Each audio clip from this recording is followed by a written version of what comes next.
നികൃഷ്ട ജീവി കടക്ക് പുറത്തൊന്നും വീട്ടിൽ പോയി പറഞ്ഞാൽ മതി എന്നൊക്കെ പറയുമ്പോൾ ജനങ്ങളുടെ വോട്ട് കൊണ്ടാണ് നമ്മൾ ജയിച്ചു വരുന്നതെന്നുള്ള ഓർമ്മ വേണം. തൊഴിലാളി വർഗ പാർട്ടി എന്ന് പറഞ്ഞിട്ട് അവർ കാണിച്ച മൊത്തം തൊഴിലാളി വിരുദ്ധമായിട്ടുള്ള പ്രവൃത്തികളും. 3 വർഷം മുമ്പായിരുന്നു തിരുവനന്തപുരത്തെ KSRTC ഡ്രൈവർ യദുവിനെ നമ്മളുടെ ഇവിടെയുള്ള മേയർ, അതുപോലെ സച്ചിൻ ദേവ് MLA ഒക്കെ ആയിട്ടുള്ള വിഷയങ്ങളൊക്കെ ആയിട്ട് ബന്ധപ്പെട്ട യദുവിനെ നമുക്ക് നല്ല രീതിയിൽ പരിചയമുണ്ട്. അന്ന് യദുവിൻ്റെ KSRTCയിലെ ജോലി പോയി. യദു ഇപ്പോൾ നമ്മളോടൊപ്പം ചേരുകയാണ്. യദു, നമസ്കാരം. നമ്മളിപ്പോൾ 3 വർഷത്തോളമായി ഈ സംഭവം നടന്നിട്ട്. ഇപ്പോൾ എന്താ യദുവിൻ്റെ എന്തൊക്കെയാണ് പരിപാടി? ഇപ്പോൾ പരിപാടി എന്ന് വെച്ചാൽ ഇടയ്ക്ക് ഞാൻ ഒരു സ്വിഗ്ഗി ഓടിക്കൊണ്ടിരുന്നു. സ്വിഗ്ഗി ഓടി വണ്ടി ഓടാൻ സമ്മതിക്കാതെ അവർ ഉപദ്രവിച്ചുകൊണ്ടിരുന്നതുകൊണ്ട് സ്വിഗ്ഗി ഓടിയിട്ട് ഈ പെരുന്നാൾ കാരണം ഓർഡറൊക്കെ കുറവായിരുന്നു. അത് കഴിഞ്ഞിട്ട് ആ വണ്ടിയിലും ഇത്തിരി പ്രശ്നങ്ങളും കാര്യങ്ങളൊക്കെ ഉണ്ടായപ്പോഴത്തേക്ക് അത് ഓടാൻ പറ്റാത്ത അവസ്ഥയായപ്പോഴത്തേക്ക് ഞാൻ എന്ത് ചെയ്ത് പിന്നെയും പ്രൈവറ്റ് ബസ്സിൽ കയറി. പ്രൈവറ്റ് ബസ് ഒരു 3 മാസം ഓടി. ഇപ്പം ലേറ്റസ്റ്റ് ആയിട്ട് ഒരു 2-3 മാസമായിട്ട് പുറത്താണ്. PCC ഇല്ലാത്തതുകൊണ്ട് വണ്ടി ഓടാൻ പറ്റൂല. ഗണേഷ് കുമാർ അവസാനം ഇറങ്ങുന്ന സമയത്താണ് പറഞ്ഞത് PCC നിർബന്ധമാക്കണമെന്ന് പറഞ്ഞുകൊണ്ട് ആ ജോലിയും ചെയ്യാൻ പറ്റുന്നില്ല. അപ്പോൾ ഇപ്പോൾ ജോലിയില്ലാത്ത അവസ്ഥയാണ്. മേയർ പരാജയപ്പെട്ടു, ഇപ്പോൾ സച്ചിൻ ദേവ് MLAയും പരാജയപ്പെട്ടു. അത് എന്നെ ഉപദ്രവിച്ചതല്ല, മൊത്തത്തിലുള്ള ഉപദ്രവം കാരണവും. എന്നെ മാത്രം സ്പെഷ്യലൈസ് ചെയ്തല്ല, പൊതുവേ തൊഴിലാളികളുടെ അടുത്ത് വേറെ നയം അറിയാമല്ലോ. തൊഴിലാളി വർഗ പാർട്ടി എന്ന് പറഞ്ഞിട്ട് അവർ കാണിച്ച മൊത്തം തൊഴിലാളി വിരുദ്ധമായിട്ടുള്ള പ്രവൃത്തികളും. KSRTC കണ്ടില്ല, ജോലി ചെയ്താൽ ശമ്പളം കിട്ടാത്ത ഏക ഒരു സ്ഥാപനം ഉണ്ടെങ്കിൽ അത് KSRTC മാത്രമാണ്. അതും പട്ടിയെ പോലെ കിടന്ന് പണിയെടുത്ത് റോഡിൽ കിടന്ന് വല്ലവരെ അടിയും കിട്ടി. ഇതേപോലെയുള്ള മേയറും MLA ഒക്കെ വന്നിട്ട് അടിയും ബഹളമൊക്കെ ആയിട്ട് നമുക്ക് സപ്പോർട്ട് ചെയ്യാൻ ആരുമില്ല. ഇപ്പം തന്നെ അവർ ഇറങ്ങിപ്പോയപ്പോഴത്തേക്ക് ആ ശമ്പളം പോലും പൂർത്തീകരിക്കാൻ പറ്റാതെ ഇങ്ങനെ ആക്കിയിട്ടിട്ട് പോയിരിക്കുകയാണ്. അത് നികൃഷ്ട ജീവി എന്നല്ലേ പറഞ്ഞത്.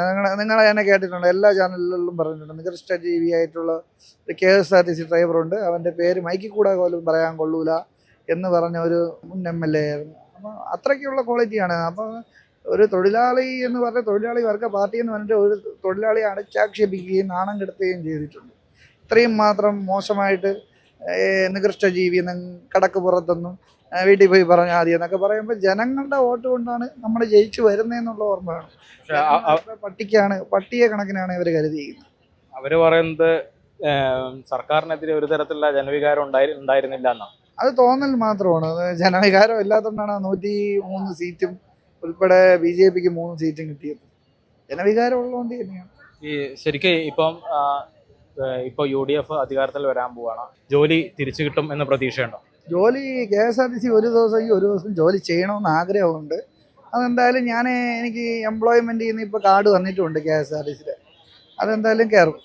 അതിൽ കയറി ഒരു ദിവസമെങ്കിലും ഓർഡർ ചെയ്ത് എനിക്ക് സ്ഥിരമായിട്ടൊരു ജോലി, ഏതെങ്കിലും ഒരു ജോലി സേഫായിട്ട്. KSRTC എന്തായാലും സ്ഥിരം ആയിട്ട് കിട്ടിക്കഴിഞ്ഞാൽ നമുക്ക് സേഫ് ആവില്ല.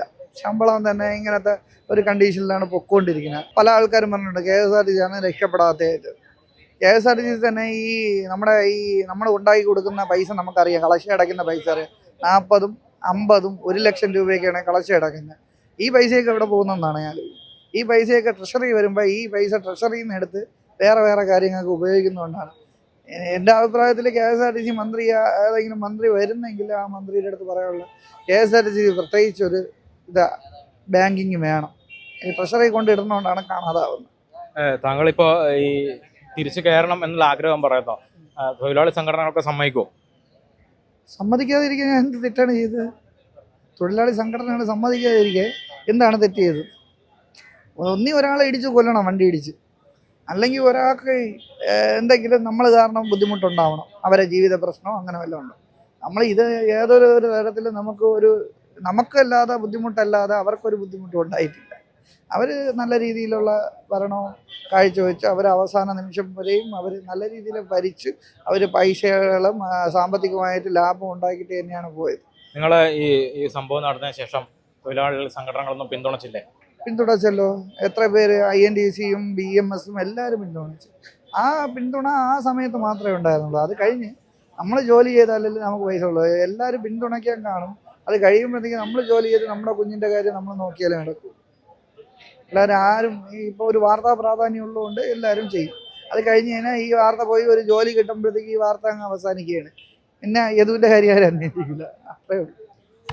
അതാണ് 3 വർഷമായി യദു കാര്യമായിട്ട് ജോലിയൊന്നുമില്ല. ഇതിനുശേഷം KSRTCയിലെ പണി ജോലി നഷ്ടപ്പെട്ടതിന് ശേഷം യദുവിന് കാര്യമായിട്ട് ജോലി വന്നില്ല.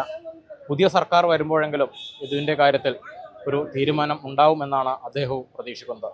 ഷഹീറിനൊപ്പം KP നിജീഷ് കുമാർ, മാതൃഭൂമി.com.